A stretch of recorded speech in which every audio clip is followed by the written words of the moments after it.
y eso me va a dar el índice donde quedaría el percentil. Y bueno, dice que si i no es un entero, vamos a redondearlo hacia arriba, como hace rato lo hicimos con el ejemplo, ¿verdad? Lo redondeamos hacia arriba. El percentil P es el valor de la iésima posición. Si es un entero, el percentil P es el promedio de los valores de las posiciones I y la siguiente, I más 1. Entonces, esta es la recetita que tenemos que seguir para sacar los percentiles. Por ejemplo, aquí en el ejemplo nos dan el 90º percentil. Entonces, aquí lo que tengo que hacer es usar la fórmula. Aquí la tenemos. No, pongo aquí como quiero el 90º percentil, pues pongo 90 y el número de datos son 70 y hago la multiplicación, me queda 63. Entonces vamos a promediar los valores entre el 63 y 64, porque es lo que dice la regla, ¿verdad? Si me queda en el i, tengo que promediar el i y más 1, o sea 64. Entonces quedaría el 585, entonces por aquí nos quedaría el 90º percentil. Los cuartiles, como les digo, aquí los vamos a dividir en 4 a los datos. Entonces, son el resultado de valorar un percentil en específico, es decir, dividimos en 4 los elementos del conjunto de datos. Entonces, el primer cuartil se va a identificar con el 25º percentil, el segundo cuartil es el 50º percentil, o sea, la mediana, y el tercer cuartil sería el 75º percentil. O sea, lo voy a ver equivalentemente con la fórmula que vamos a estar usando, ¿no? Y entonces, por ejemplo, podemos sacar el tercer cuartil del conjunto de datos que tenemos aquí. El tercer cuartil es el 75º percentil, pues lo que tenemos que hacer nada más es sustituir el valor de P como 75 y usar el criterio, ¿verdad?, que tenemos que redondear hacia arriba. 52.5 lo redondeamos a 53, ¿sí? Y entonces nos quedaría 525. Entonces es muy sencillo usar la formulita, nada más es pues qué valores que nos están pidiendo en qué ejercicio o qué datos quiero sacar, y ya con eso, ¿no? Bueno, ahora, ¿cómo varían los datos? Entonces para eso tenemos las medidas de variabilidad. Los datos pueden haber datos que estén o muy pegaditos a un valor central o muy dispersos, ¿verdad? Entonces eso nos lo va a medir las medidas de variabilidad. Entonces, ¿qué tanto se dispersan? Lo vamos a hacer con estas medidas de variabilidad. Yo creo que también se acuerdan de ellas. Acuérdense que el rango es una forma de medir la variabilidad, el rango intercuartil, la varianza, la desviación estándar y el coeficiente de variación. Estas son las medidas de variabilidad. ¿Qué tanto me estoy alejando del valor central? O sea, por ejemplo, de la media, podríamos cuantificar qué tanto me alejo de la media. ¿Sí? Lo puedo cuantificar con la varianza, lo puedo cuantificar con la desviación estándar. ¿Sí? Este coeficiente de variación me está diciendo qué tantas desviaciones estándar estoy alejado de la media. Entonces, todas esas me van a dar medidas de variabilidad. Entonces, el primero, que es el rango, ¿no? El rango, pues, es de un conjunto de datos. Es lo que vimos al principio, ¿se acuerdan? Que tengo que sacar el valor máximo y el valor mínimo de los datos. Entonces, sacarle la resta, y eso es el rango. ¿Sí? Entonces, es una medida de variabilidad, la más simple, ¿verdad? O sea, no tengo que hacer muchos cálculos más que una resta. Sacar el máximo y el mínimo y sacar la resta de los dos. ¿Sí? Nada más tiene un problema que es muy sensible a valores pequeñitos o valores muy extremos. Entonces, si mis datos la mayoría se están acercando, pero tengo uno o dos datos que están muy dispersos, eso va a hacer que el rango se dispare. Entonces, ahí no nos conviene, ¿verdad? Porque son valores atípicos, se llama valores atípicos. Y bueno, aquí está el ejemplo, cómo sacamos el rango. Pues nada más sacamos el máximo, el mínimo y sacamos la resta. Entonces está muy sencillo, ¿no? Es lo que hicimos al principio cuando hicimos nuestro ejercicio de estadística descriptiva. El otro es el rango intercuartil. El rango intercuartil de un conjunto de datos es la diferencia. Va a ser la diferencia entre el tercer y el primer cuartil.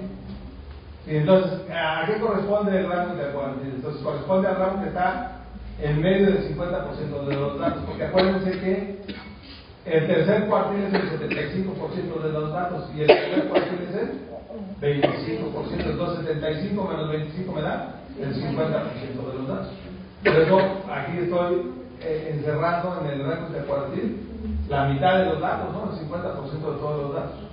Y la ventaja es que no es tan sensible a valores extremos, porque ya no estoy tomando en cuenta los que están en extremos, sino los que están en medio, ¿no? entre el 50% de todos los datos. Entonces esa es la ventaja de usar el rango intercuartil. Y bueno, entonces aquí en el ejemplo de los 30 departamentos, el tercer cuartil, ¿sí?, que sería 525, y el primer cuartil, que sería 445, fueron los que sacamos en la lámina anterior. Pues ya nada más sacaríamos el rango intercuartil, que sería la diferencia entre estos dos, que sería de 80, ¿verdad? O sea, el rango intercuartil es de 80, quiere decir que hay 80 posiciones de valores en los cuales está el 50% de todos los datos. Bueno, la otra es la varianza. La varianza es una medida de variabilidad de los datos respecto a la media. Entonces, la varianza se define con respecto a la media. ¿Qué tanto me estoy alejando? ¿O qué tanto estoy cerquita de la media? Es una medida de tendencia central. Se basa en la diferencia entre el valor de cada observación y la media. Aquí está la pila, aquí debe de llevar una barrita, ¿no? Una barrita, porque es la media. Sí, para una muestra, y aquí sería mu para una población. Aquí no se ve mu. Aquí hay que corregir eso, sería una mu. Porque la media de la población acuérdense que es la media mu.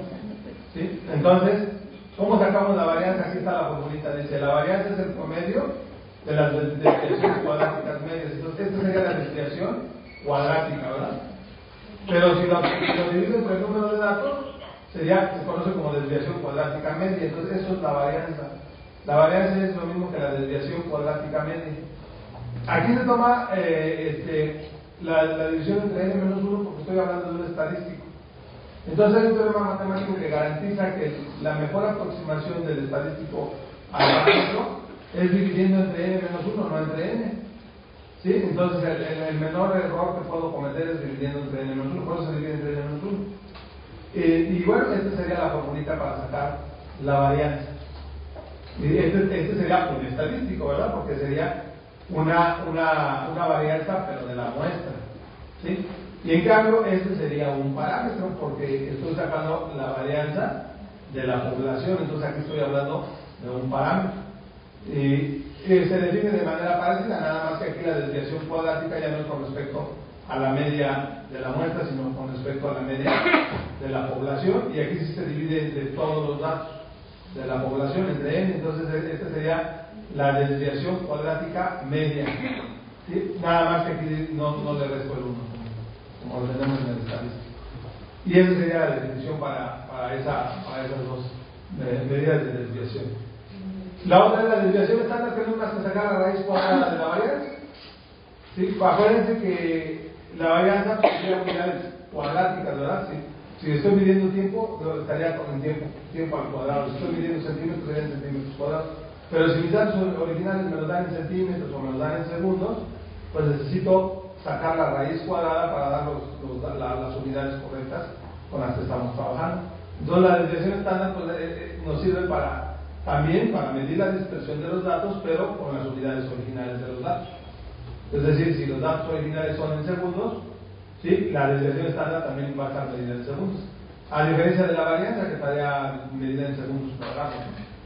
Entonces, por eso también tenemos que sacar la raíz cuadrada de la varianza. Entonces, la desviación estándar sería otro estadístico, este sería otro estadístico, y la desviación estándar de la población sería otro parámetro. Entonces, aquí tengo otro parámetro también. Y luego viene el coeficiente de variación. El coeficiente de variación nos va a indicar cuán grande es la desviación estándar con respecto a la media. Es decir, qué tan grande está la desviación estándar, si está muy ancha la curva o está muy angosta, ¿verdad? Recuerden que la desviación estándar me está diciendo qué tan ancha es la curva o qué tan angosta. Entonces, esta es una medida de medir qué tan ancha o angosta sería la curva. Si el conjunto de datos proviene de una muestra, el coeficiente de variación se calcula como sigue. Entonces aquí tendría el coeficiente de variación para una muestra, o sea, otro estadístico, sería un estadístico. Y si el conjunto de datos es una población, pues entonces aquí voy a usar la desviación estándar de la población y la media de la población. Entonces aquí tendría yo un parámetro. ¿Sí? Por eso ahorita estamos haciendo estadística paramétrica, porque queremos sacar parámetros, o sea, queremos adivinar parámetros dada los valores de la muestra. Entonces, pues aquí en la recta de departamentos pues, se saca la varianza. ¿Sí? Tendríamos que hacer la sumatoria de todas las posiciones cuadráticas, dividirlo entre 69, porque son 70 los datos, y ya nos daría un valor de 2.996.16. Sacamos la raíz cuadrada para obtener la desviación estándar, fíjense, ya está en 54.74. Y el coeficiente de variación nos está diciendo qué tantas medias están con respecto a la desviación estándar, es decir, qué tan amplia es la varianza, ¿no? La variación de los datos. Entonces aquí sería 54.74 entre el valor promedio que se calculó al inicio, que son 490.8, y lo multiplicamos por 100 para darlo el porcentaje, entonces sería el 11.15%.